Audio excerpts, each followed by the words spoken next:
So hello again and welcome to the next in our series of lockdown webcasts that we're bringing you from Travel Weekly during this period where we're all working from home but trying to stay connected and abreast of everything that's happening in the travel industry. So this morning we thought we would focus on the mature market, obviously a very, very important demographic for many travel companies. They are, of course, the people with the most disposable income, they've got more time on their hands, they're really important customers for many people in travel.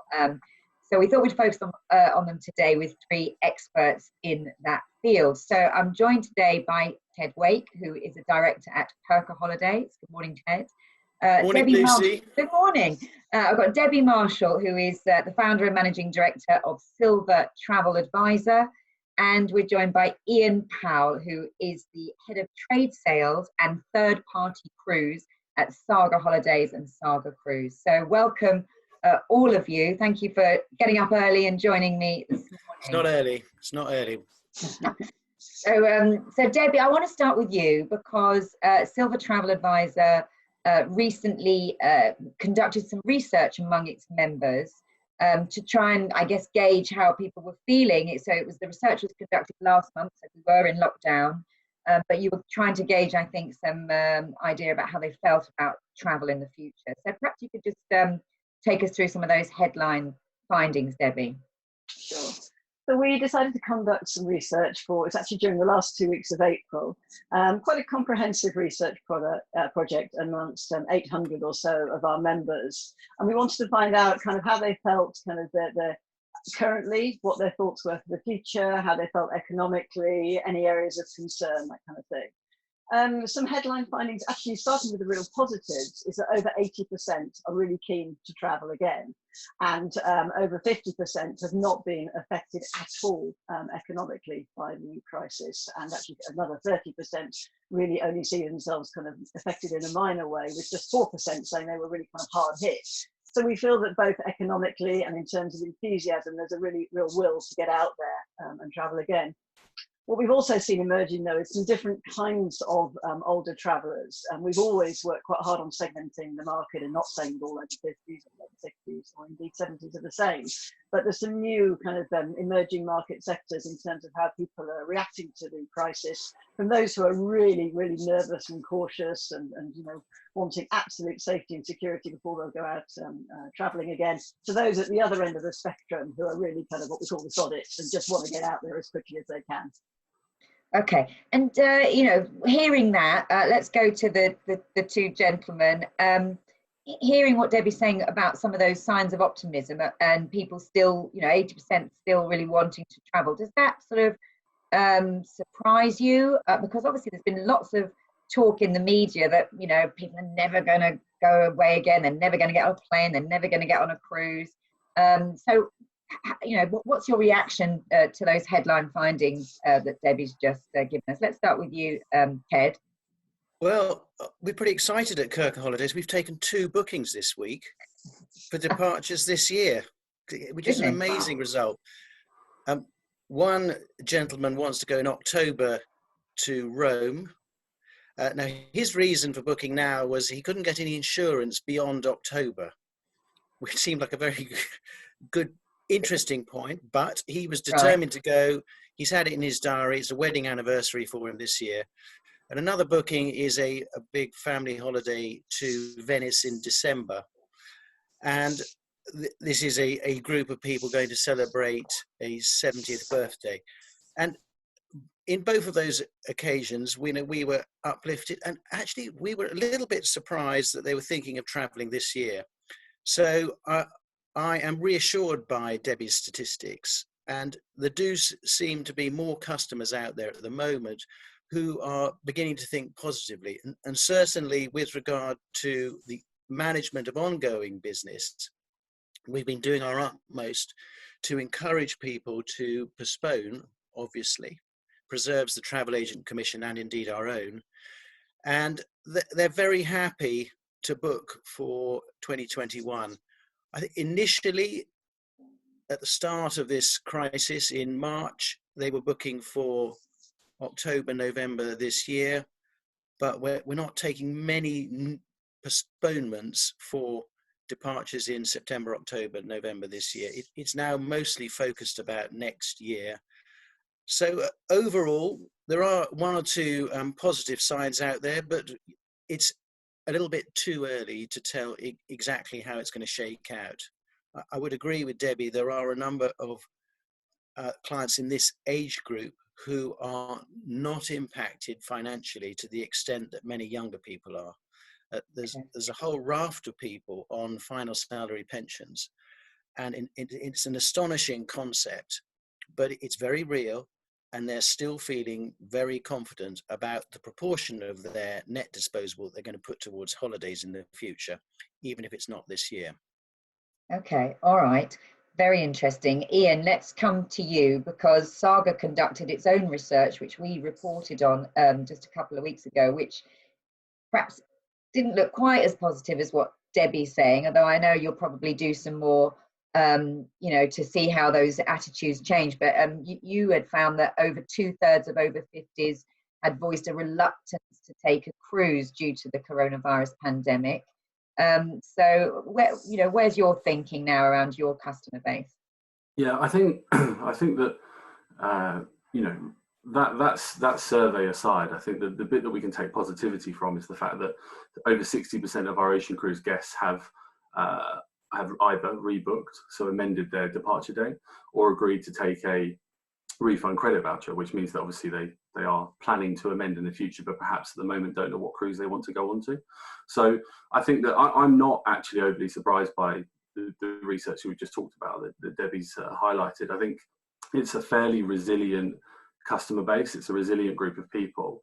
And as Ted's just said, they probably haven't been as financially impacted by it. Of course, there's going to be some uncertainty right now.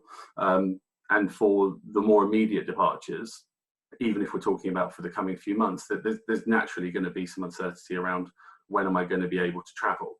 But things look really positive for next year. Even for the back end of this year, things still look pretty positive. So I think this group of people is still going to want to travel. They're still going to want to go on cruises, holidays, whatever it may be. And as I say, we're seeing that come through now. The conversations with the customers that we're having, I think that is the truest test of what's the feeling within that group. You know, we've undertaken call out speaking to every single guest who is affected by a cancelled cruise. And as I say, over 60% of them are still looking to amend and travel with us, which I think is a real positive. Yeah, well, my mother is in your 60% because she was booked on a cruise in May and she's rebooked for next June. So you're right. And her attitude was very much she really wanted something to look forward to. So perhaps this notion that people might be more fearful. I mean, obviously there is an element, and we'll come on to that in a minute with Debbie from her research. But you're saying by and large they don't like being cooped up and they really want to still see the world. Sorry, Ted, do come in. What were you going to say? Well, I was just going to say that we have experienced a similar level of rebooking or indeed accepting the refund credit note. And it's very heartening. You know, when you get 55-60% of people who are willing to just stay with the company, they're confident about the service that we offer, their ambition to have a decent holiday is still very much there in the front of their minds. And there are a number of people who are also cancelling, but you know, if they want to cancel, if they want their money back, I can't blame them for having their money back. Sometimes they just need that personal contact, and often we're collaborating with travel agents. You know, the travel agent is much closer to the customer than a tour operator would be with an ordinary direct booking. They're in the community, and they can very often talk the customer around into being confident enough to rebook for a similar holiday a little bit later. And when you say a similar holiday, are the, you know, this 60% or whatever that are rebooking, are they modifying their sort of destination choice or holiday type? You know, people are saying people won't want to be necessarily in a, you know, you do a lot of city breaks, Ted, you know, with our museums and all these places where social distancing clearly would be an issue, or even with cruise where then, you know, that's obviously people all in one confined space, so are you finding they're literally booking like for like, or are they saying, I want to still travel with Kirker and Saga, but I might like to do something a bit different? I think generally speaking, they're pretty determined to do the original itinerary, but for a later date. Yeah. And we're happy to discuss it, and we don't have a set blanket policy. Each individual circumstances are different, and it's quite time consuming. We've still got 40% of our team employed to manage existing bookings, and it's still a very high ongoing cost for the business, but we can't do it any other way. They need personal attention, and you have to discuss their preferences, and some of them are a bit anxious, and so there's no point trying to persuade an anxious elderly customer that they must rebook or accept a voucher or a refund credit note. We've got to just listen carefully to their requirements and adjust our tactics accordingly. Yeah. All right. Well, let's bring Debbie back in and talking about this, or following on from what Ted's saying about, really taking the time, really reassuring people. I mean, in your research, Debbie, you said, people want to go again, but 20% saying they're more wary of traveling to certain countries, and 11% saying they'll only holiday within the UK for the foreseeable future. So that, suggests that they are a little nervous about being too far away from home or traveling on, public transport. So tell us about that, and what are you doing with those? I mean, are you able to reassure them by putting them in touch with people like Iain and Ted to be able to explain what reassuring and what procedures and protocols they're putting in place to help guests? Yeah, well, we get a lot of inquiries every day from people with all manner of different concerns, from people who worry about literally leaving the house again, to those who worry about their travel insurance, to repatriations, all manner of things. And just going back to what I was saying earlier, there are very different categories which are emerging, and really starting at one end, the kind of what we call the nesters. And they're the people who are going to wait for a vaccine. They're absolutely fine to be at home. They've been isolating for a number of weeks, and they are scared to go out. They really are, until they have absolute total reassurance. They might renew their National Trust membership or their RHS and visit a couple of gardens this year, but really they're not going to go anywhere. And those ones, there is no point trying to force them. That's their decision. And then we've got what we call the kind of belt and braces, and they're the ones who are cautious and careful and want huge reassurance, the kind of people that Ted has just been talking about. And they're the ones who want to know what the protocols are before they'll go anywhere. And I was actually listening to a video you did recently with Jo from Celebrity, and she was talking about how her marketing is going to be steered now towards more about the protocols that are going to be taking place on board ships to really reassure people, and a little bit less about all the amazing destinations and entertainment and that kind of thing. And I think that's absolutely spot on, because those people want absolute knowledge. They're not traveling negatively, but they really need to know, that everything will be absolutely perfect for them. And then on the next stage, sort of going up towards more positive, we've got what we call the believers, and that's all about trust. They want to be positive and they want to be optimistic, and they don't want to feel like their holiday is all about kind of detail and contracts and terms and conditions, but they kind of trust their tour operator or their travel agent, and they know that travel agent or tour operator will have done the research for them, and they can really trust. They'll go with brands that they've traveled with before, and they'll go with ones that have been recommended, or ones that they've been seen through the media or through recommendations have done good now, have really looked after customers and got them back safely. And again, referring to one of your video calls, I was interested when you were talking to Ellen from Uniworld, and they were talking about what they're doing almost kind of behind the scenes, talking to a virus consultant, and they're going to be segregating luggage, they're going to be putting up screens, they're going to be managing the dining in a certain way, they're going to be having contactless keys for the staterooms on board. All that sort of stuff's very clever, and they don't need necessarily to shout about it, but you can trust, the top brands that they'll be getting it right. And then the fourth category we've got, we call them the Avengers. And they're the ones who, they've just had enough of lockdown. They've been shut in for too long. They really don't want shielding. They don't want protecting. They don't want to be treated like children, and they actually quite resent it. So John Humphreys is a good example of that. And they just want to get out. They know they've got a finite number of years left. And indeed, 53% of people in the survey said that they felt that life was almost kind of passing them by during this period. They've lost opportunities to travel, and they just want to get back out. Something's going to, do me in the end. and I just want to get out and travel while I can. And they're the ones who will be most responsive to get out there quickly once that they can, once borders are lifted and it's safe to do so. Okay, love your categories. And I love that you've watched all my webcasts, Debbie. Well done. You get the top prize. So Iain, I mean, Debbie mentioned there about Uni World and about celebrity. I mean, these must be conversations that you guys are having as well. So do you anticipate having to introduce new protocols on your ships and on your tours? And also, do you think you might subtly change your marketing in the way Jo was saying she probably will be?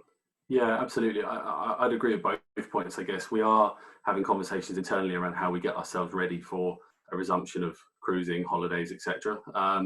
Much along the lines of the same things that Debbie's just mentioned. So how do we provide the guest an experience that they want from their holiday or cruise, but in a safe way?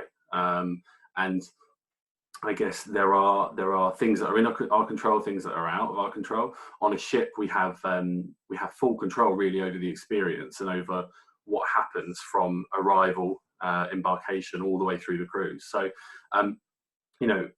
going off slightly, I think cruising has been an industry that actually has been at the forefront of health and safety for years. I think we're actually a long way ahead as an industry of a lot of other parts of travel. Sort of cleanliness on board, sanitization, etc., has been the norm in cruise for a long time. So we're quite adept at already doing that. We've now just got to perhaps adjust and take it to a new level. And then in terms of, I guess, our land proposition, there are elements of that we are going to rely on our partners, our suppliers, the other people we work with. But ultimately, we believe most of our customers fit into that, I forget the name of the category, but the category of people who want that level of reassurance. They still want to travel. They're not we don't believe they're probably the nesters who just want to stay indoors. The belts and braces. Belts and braces, was it?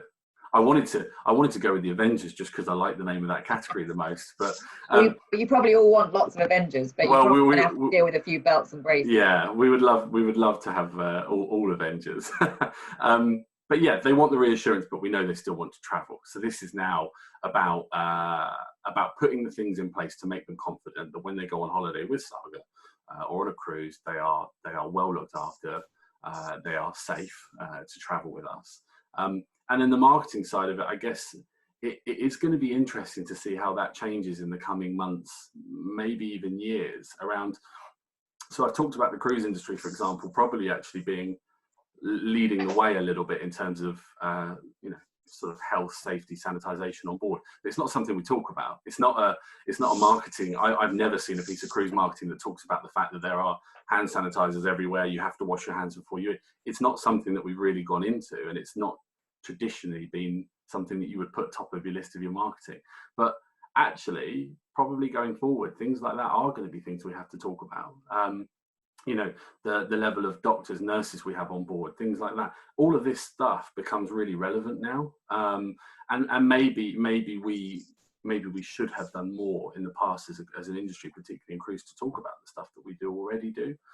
And what about when you get people off in destinations, and the same, I guess, for you, Ted, where you're doing city tours. You're getting off a cruise ship, you're putting them all on a coach. Look, I'm making it not sound, but they get on a coach, then they go perhaps to a place of interest. They're all close together. So how is social distancing going to work for both of your products going forward? I think it's people are growing accustomed to the brave new world. And we will all have to adjust our expectations about what a travel experience involves. Yeah. And I think that most customers are all set to do that. We've had 6 weeks to adjust to what might lay ahead. We don't know all the answers. I was speaking to a friend who's involved with virtual ID and bringing up a system where you can log the fact that you've got your coronavirus vaccine, and it's all logged on one electronic document. You'll keep your passport there. There's a whole industry of these virtual technologies which are all set to help facilitate travel in whatever lies ahead. I mean, we have a groups business, our cultural tours and music holidays, and individuals as well. About 80% of our business is for individuals. The groups are a very important part of it. And of course, you would expect in the coronavirus context, the group's business to be under much more pressure in terms of future demand. At the end of March, we hit a what I call a what the hell button, and launched our Christmas cultural tours to 4 destinations. Not really in the expectations of anything much happening, but we just felt it would keep spirits up. We're nearly 50% sold on 2 of the 4 going at Christmas. Now, it may be a reflection on the sort of people that our customers are self-isolating with, that their family members planning to escape from their family at Christmas. But actually, I think it's the Avengers out there who are just thinking, well, what the hell? I must have some little glimmer of hope on the horizon. And Christmas away, by the time you get there, it's 8 months away. We'd have sorted out a lot of these protocols and the procedures that will need to be adhered to. And we found that very heartening. I think that you mentioned destinations and whether people feel safe. I sense that the short haul and that Northern European hub, where there's a sort of familiarity and a confidence in the medical facilities there, and they share a similar philosophy when it comes to health and well-being. And I think that for all the challenges that may come with taking a holiday in an urban area, a classical city, actually there is also a degree of confidence there that they will be properly looked after in the event they need assistance. Yeah. Okay, so what we're saying is that there is definitely an acceptance that things are not going to go back to the way they were, and a new norm is going to emerge, and customers are going to have to get used to a new way of traveling. Absolutely. Yeah, okay, and so Debbie, in terms of your members then, how are you going to be communicating with them going forward? I know that you're saying they're contacting you all the time. Will you be sharing this research with your sort of tour operator and supplier members, and so that they can target your members with appropriate product going forward? Absolutely. I mean, it's very much a business-to-business piece of research that we've done, and we'll be sharing it, across the industry. I mean, first and foremost to our partners, because we want to give them the first opportunity to take a look, and hopefully they'll find it useful and helpful, and then on a wider basis across the industry, wherever it can be helpful. And then in terms of what we're doing, we work with our partners, and we will promote and market whatever they want us to. And that can be anything at the moment, from kind of real deep dive destination pieces to acts of kindness and goodwill, to looking forward to Christmas and 2021. So we kind of feed off whatever is given to us. But actually, I just wanted to pick up on a point that Ted made about the kind of proximity of Northern Europe and that kind of feeling of security. That actually links quite well to something very interesting that came out of the research, was that the indication of interest in river cruising was higher than for ocean cruising, and actually quite significantly higher. And we've been thinking about why that is, because actually 37% of the people who had never tried river cruising before have said that they might be interested in doing it. And I think that's the same kind of thoughts that are going on, that river cruising is kind of within sight of land. They're smaller, the ships, tend to be, if you're going to do Northern Europe, you're within an environment where you could get back easily if you needed to, where you know that the medical facilities are very good. So I think it's all linked there, that there's a real sort of an interest and a confidence there in trying out river cruising for the first time. And I found that really encouraging. Yeah, well, I know it's only one agent, but we had Jean Lally from the Travel Bureau on here whenever it was, but she said she'd seen real interest in river cruising. So that does ring true. Perhaps not great for you to hear, though, Iain. Why is that? Well, although your ships are not large, but they're your ships are. Well, you've got some river ships, and we've got lots of river. I know you've got river, but you've got your brand new Spirit of Adventure that was due to launch this year. So a lot of investment in your 2 new ocean-going ships. So, and I know, as I was about to say, they're not the massive ships that there are available. They are smaller, but does it worry you that ocean cruise might take a little bit longer to come back than, say, river?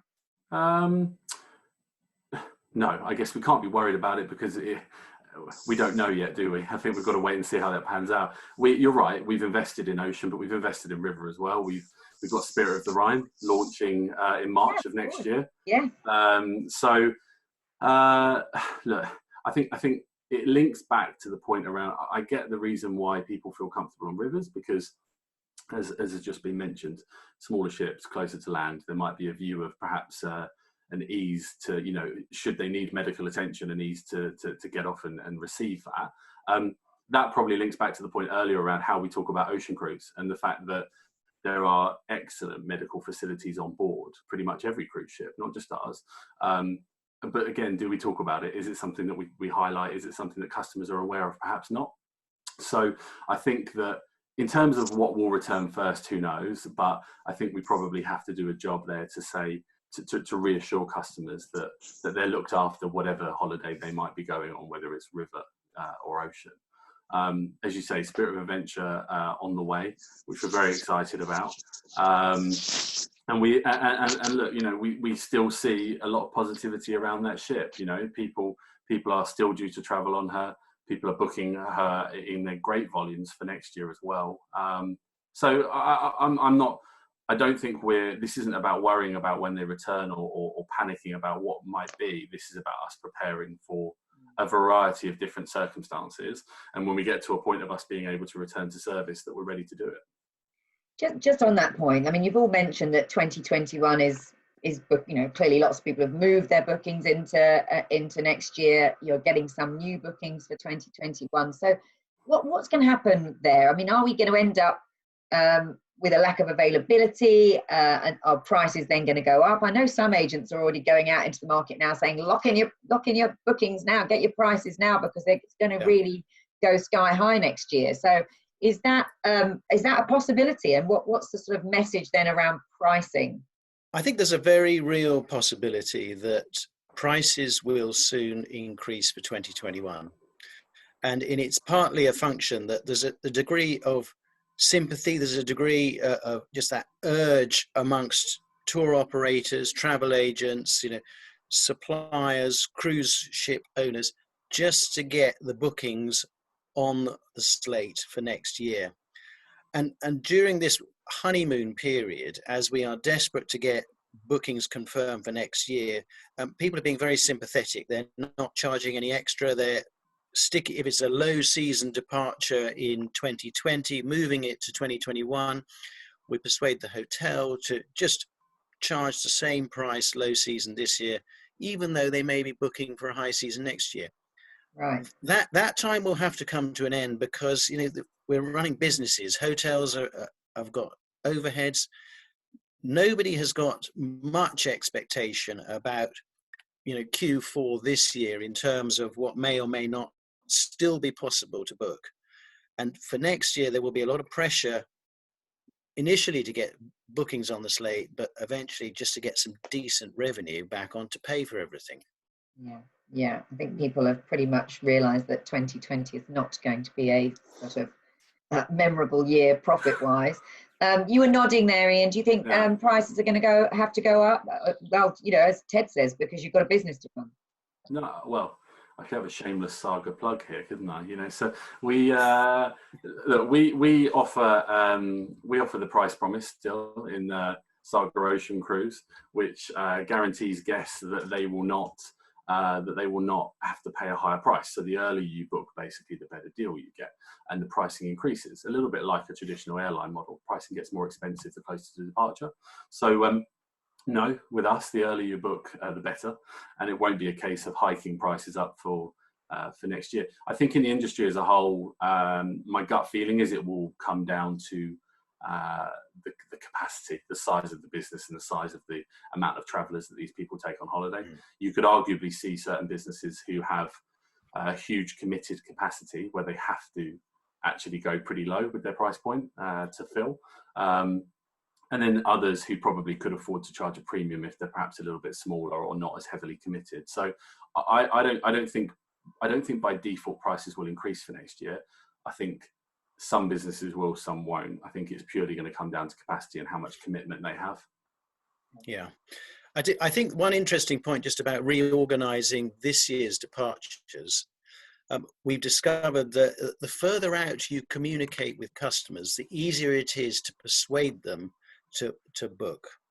And so initially, we were all indulged in a degree of firefighting where we just had a very high volume of departures, March, April, May, focusing on that, getting the job done. Yeah. And the closer you get to the client's departure date, the more leverage they have. And I think particularly with the PTRs, and then they sense a full refund is just around the corner. Whereas now we're contacting people departing in July, August and September. And for September, you're offering somebody an opportunity just to relax, reassure them that if they want to postpone, fine, let's let them postpone, book it for next year. And they might even be happy to pay a little bit extra because you're taking the trouble to just communicate and talk them through the opportunity to just move that holiday, which will be playing on their mind. You know, are they going to go? Aren't they going to go? So I think if we can all bring forward the time when we start communicating with people about how to rearrange their plans to suit them, the better it will be for price. So have you cancelled all departures then for the whole summer, Ted? No, but you're just giving people the option. We're just giving people the option, and in fact, you know, the Avengers are determined to go away in July. We turned down an inquiry for somebody who wanted to book in early July. I just thought, you know, I admire their enthusiasm, but it's going to add to my workload a bit further on, and they were happy. You do rebook it. All right, listen, I'm conscious of time. I just wanted to pick up on one point because Debbie, you know, you said you had all manner of people ringing you and contacting you about different things, and the whole issue around insurance has been quite a thorny one. You know, people not having any payout, of course, for this issue.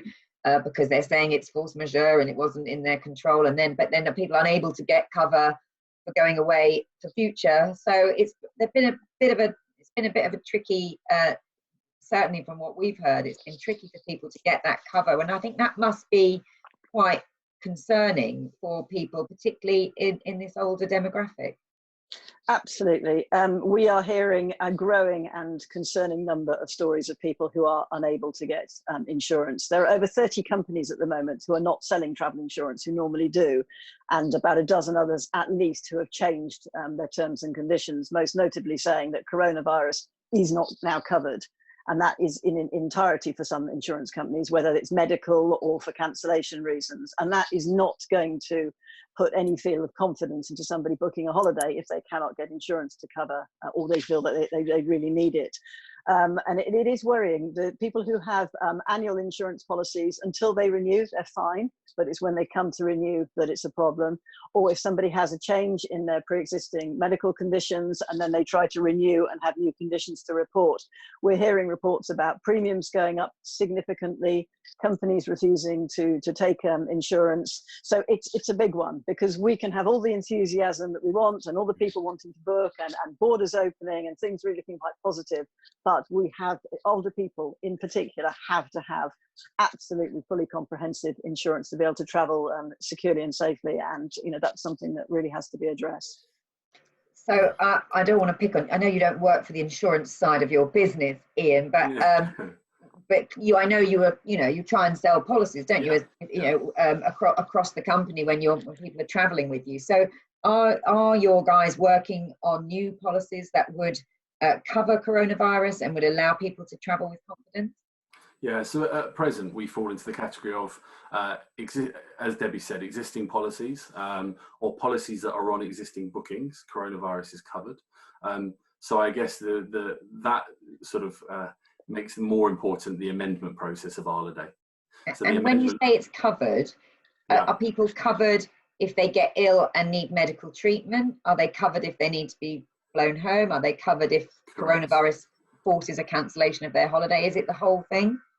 Correct, but I mean, on the point of the cancellation of a holiday, they're covered anyway in the sense that they can have a refund or an amendment. So we are offering amendments or a monetary refund if the customer chooses, which is something that we're quite proud, I guess, to be doing, because I know that refunds is quite a contentious issue in the industry at the moment, and we are ensuring that if a customer asks us for a monetary refund, they receive that. So yes, covering all of those aspects for customers who have an existing policy or who have a policy that links to an existing booking. If they amend that booking, then they continue to benefit from that cover.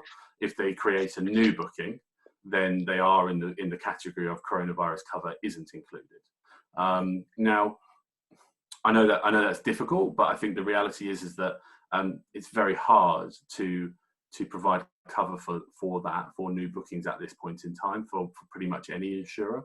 I'm no insurance expert, and I won't delve too far into it because, as you say, it's not my part of the business. But the reality is that we want to encourage guests to amend so that they continue to benefit from that cover, and we think that's a real positive. We think it's a real positive for those guests who do choose to move their holiday, that they will get it, because, as Debbie said, going into the insurance industry now to seek new cover, I think it's probably fairly unlikely that with any or very few you would get cover for coronavirus. But that can't remain for.